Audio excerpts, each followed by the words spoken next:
Bonjour, c'est Dominique pour un nouveau tutoriel vidéo. Aujourd'hui, on va voir comment réaliser une carte micro SD pour un Raspberry Pi. Donc, pour faire cela, il nous faut un lecteur de carte SD. Moi, j'utilise un lecteur qui est comme celui-ci, en fait. On en trouve à 2 € à peu près. Et c'est un adaptateur USB. Et en fait, si vous n'avez pas de lecteur de carte sur votre PC, vous pouvez utiliser ce type d'adaptateur. Pour créer notre carte, on va utiliser PiImager.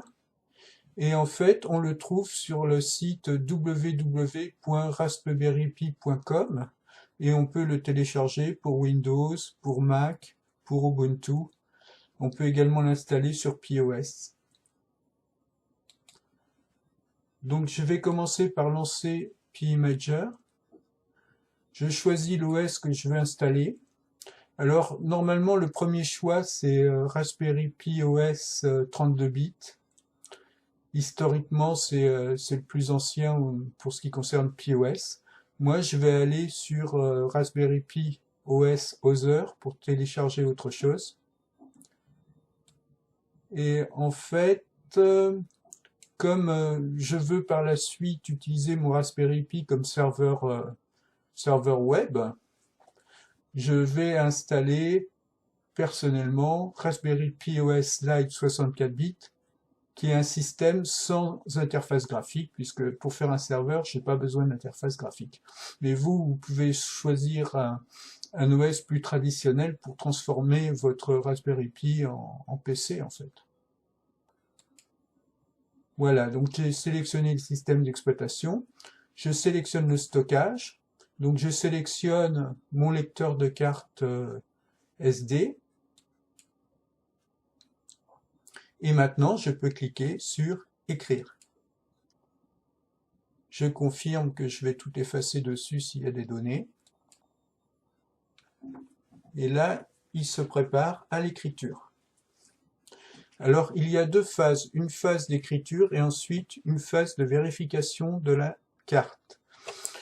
Pour ce qui est d'utiliser un Raspberry Pi comme serveur web, on peut s'amuser à installer un site web avec WordPress ou un site web de base pour coder en HTML et en CSS. On peut installer un wiki et on peut installer un Cloud avec Nextcloud par exemple. On peut s'amuser à faire des tests et par la suite on pourra reprendre ces procédures pour réaliser l'installation sur un vrai serveur, par exemple, parce qu'il n'y a pas beaucoup de différence entre l'installation sur PiOS et une installation, par exemple, sur Debian. Voilà.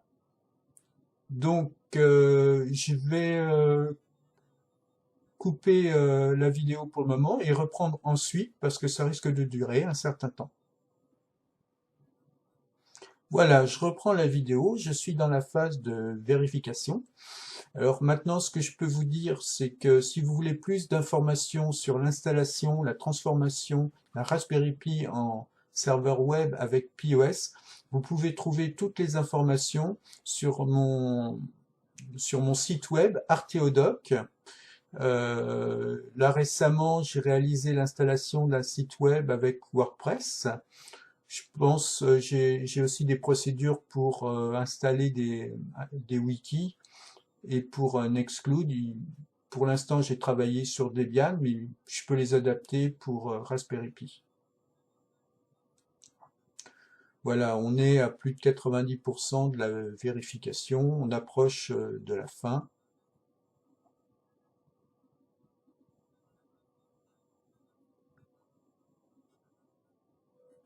Voilà, tout s'est bien passé, je peux retirer la carte du lecteur SD.